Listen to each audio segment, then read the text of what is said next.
What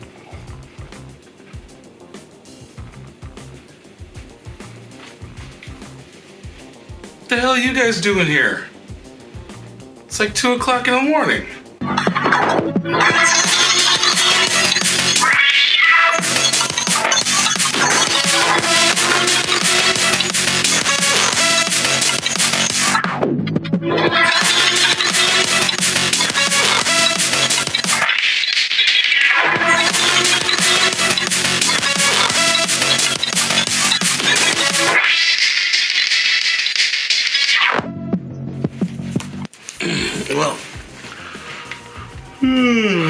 Well, I got you here.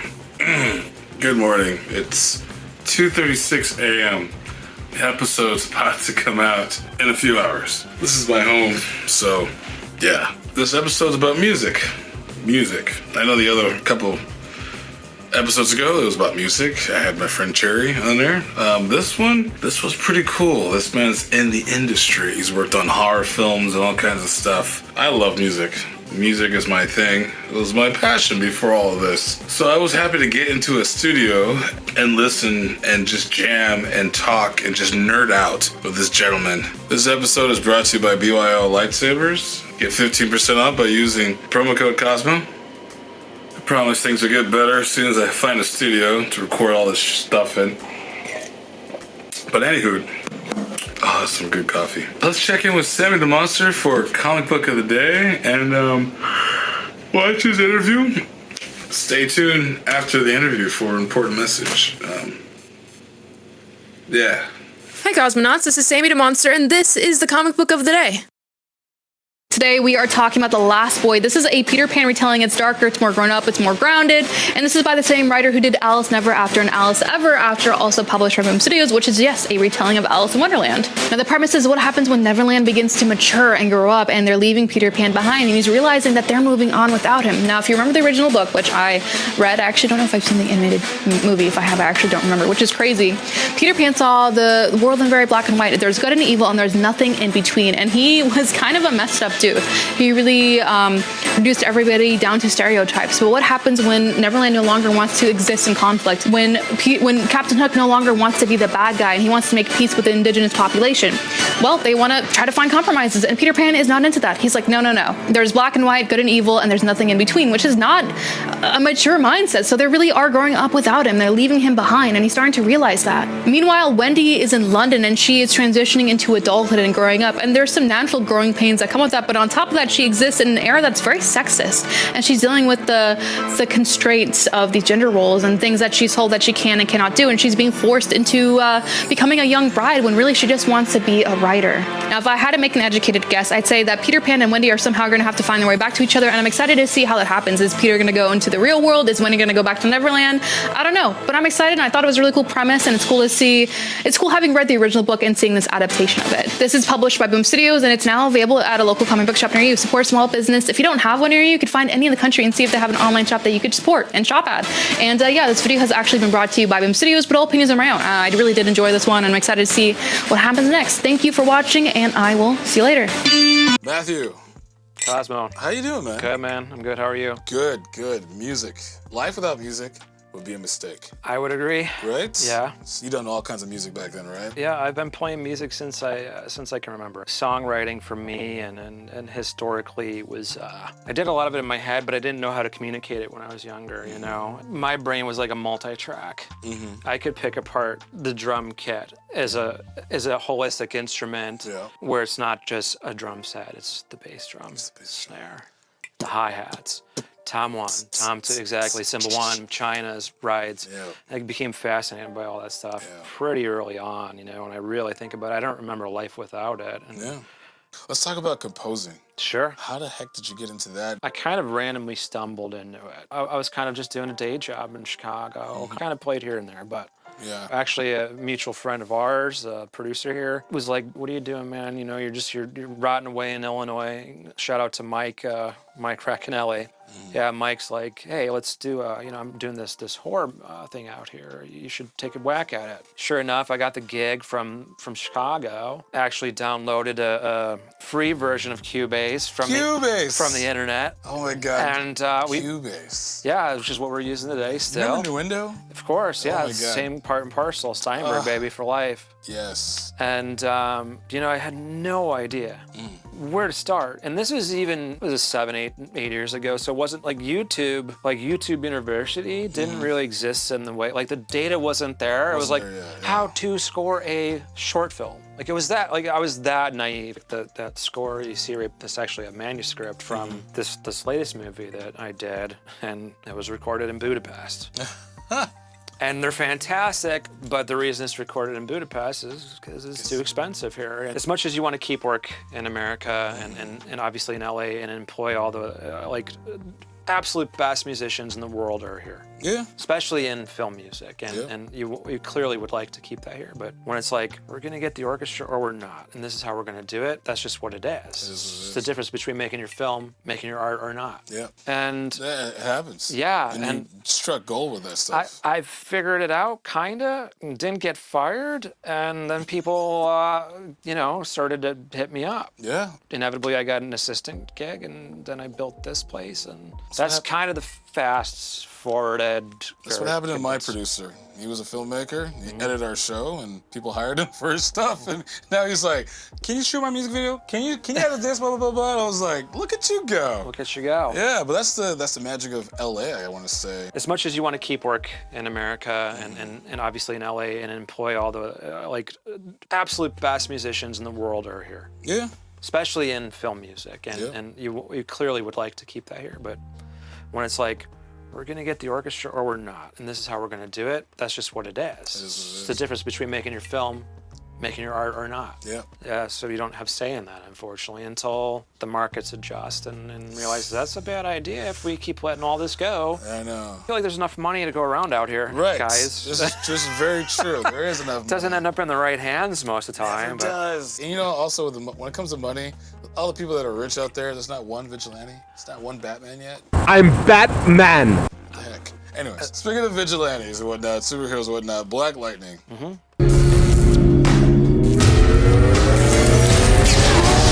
Tell me about that. I got an opportunity as an assistant to the composer there. I learned a lot. The schedule we had, the composer I was working for at the time, we were working on, I want to say it was like 4 or 5 shows at one time. And if you know anything about a television series, the amount of music that was, we were basically working 16 to 18, I think 1 point 20 hours a day. It was like, we were sleeping there. It was nuts. And so the Black Lightning aspect was a lot of fun as far as the actual, the stuff we pulled from and what I brought to the table as a guitarist and performer. I'm credited as a guitarist and I think some additional music. And look, as a guy who has been slammed with multiple projects, never at the level of the AAA yet, but where you're like, oh my God, how am I gonna get this done?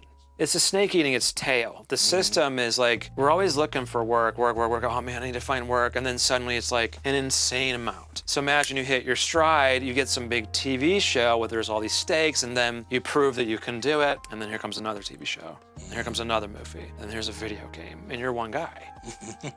There's only so many hours in a day. The amount of work it takes to do this stuff is torrential. Yeah. And unfortunately, in those scenarios, you have to, as a young composer, I would, if I would give advice, know who you're getting involved with, and make sure you know what your deal is. And do your research. It's kind of hard because you can't really decide on how you do baby steps or not. Yeah. It's either you're thrust into it or you're still trying to grasp at it. Yeah. And even that grind is even more detrimental.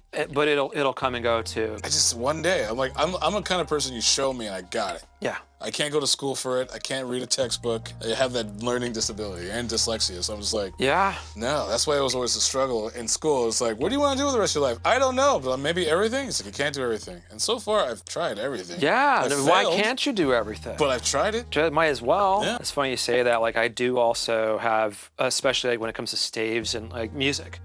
I didn't realize, I don't know, how my sort of dyslexia is mild, but I do the thing where like the words are out of order, or like somebody sends me a text message, I'm like, what the fuck did you just say to me? And you realize like they didn't say anything at all. That was like incendiary or whatever.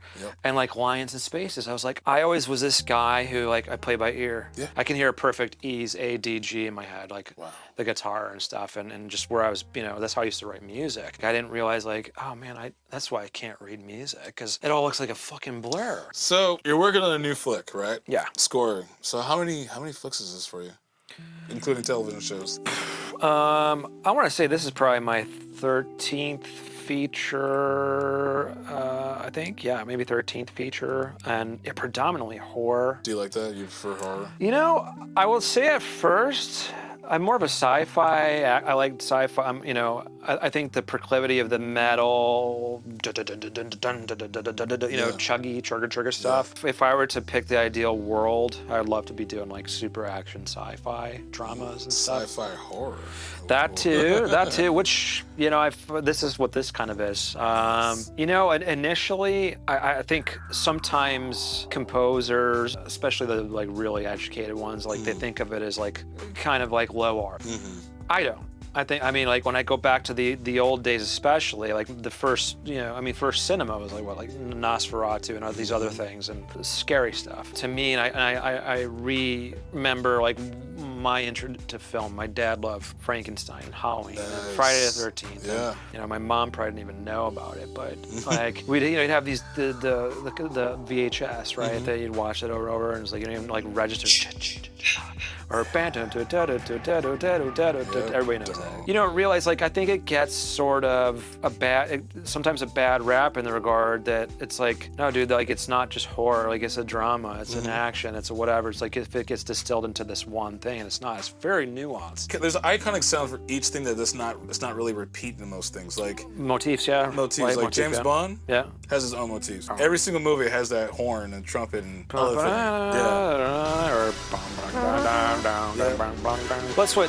That's what film music is. Yeah, it's light. It's like Wagnerian, right? It comes from the term leitmotif. To be able to go from like experimental stuff, like on this one, it was like kind of a pretty dark thriller I did last year with like Laz Alonso from The Boys and Abby Cornish and some of these other cats. It took place in a jail, so I was like, well, why don't I sample like a lighter and some like gas cans and play some percussion on jail bars, and so I used the bars outside. If you guys came in the parking lot, like the wrought iron clink, clink, clink, clink stuff, and I sampled that, and I turned it into an instrument for that, which is, for me, embracing like what we call, you're an educated guy, aleatory, right?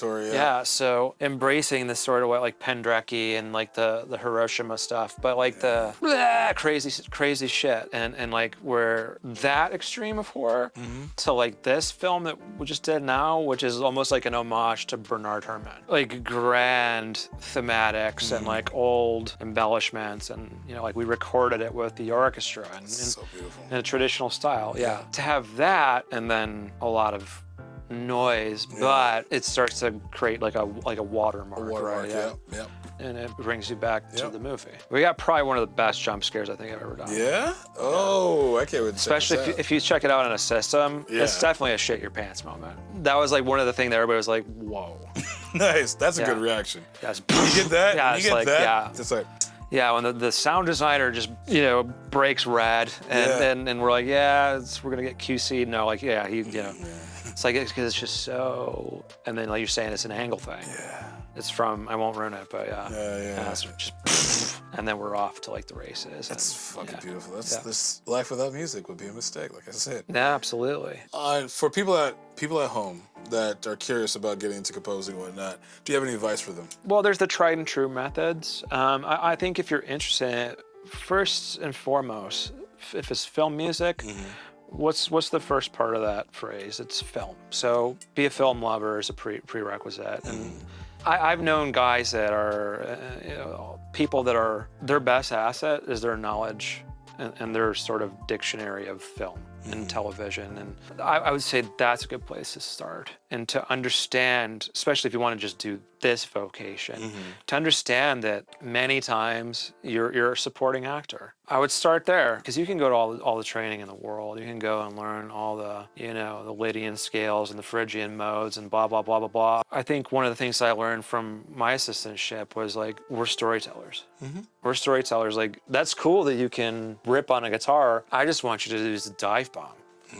Like, like the call for a lot of virtuosic music is not here right now. Right. So if that's your impetus, this is not it. It's not for you. No, I'm not saying that there's not room for it. Like, you never know. There's always trends, things change. Yeah. But learn the film, learn your programs, learn your logic, you can do all this stuff on your own. Cubase, Pro Tools. Pro Tools is always in demand in LA. Yeah. Make yourself valuable. Like, it's more like, what can you do for either to be an assistant for somebody or doing your own gigs? Like, what do you offer? Right. Not what can you get from. That's good. And there's many, many, many ways up the mountain. I like to go off the beaten path. Yeah, and That's me. yeah, same. And I like I said, I am randomly here. Yeah. And it feels almost like, it sounds weird, but it's like, sometimes you're like, whoa, I'm in LA. I've been in LA for, That's exactly I don't even know feel. how I got here. It's like I was like under a spell and they threw me in a trunk. Right? I'm like, what led to me getting here? But where can people find you for your body of work? IMDb? Yeah, IMDb.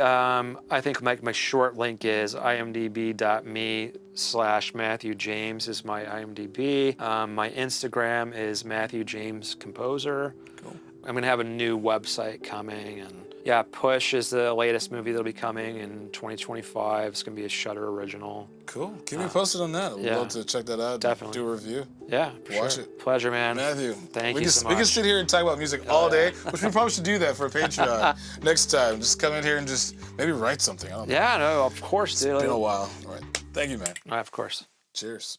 Hope you guys enjoyed that. That was amazing. I love music, like I said. It is like 3:40 right now. Oh my god. I need to go to bed before this episode comes out because it's Thursday right now. It's Thursday. It's Thursday. It's Thursday. Why am I drinking coffee? I don't know, because it helps me go to sleep. I'm weird like that. I'm wired different. Anywho, yeah, I'm gonna go to bed. I'll be at Level Up. I don't know what it is because I can't think right now because it's so early. And I got a headache too. And love piece of chicken grease. I'm gonna go to bed now. Jesus Christ. But enjoy this episode. Be sure to like, subscribe, all that other good stuff. Turn out the lights. What am I, a beast? Light doesn't grow in trees.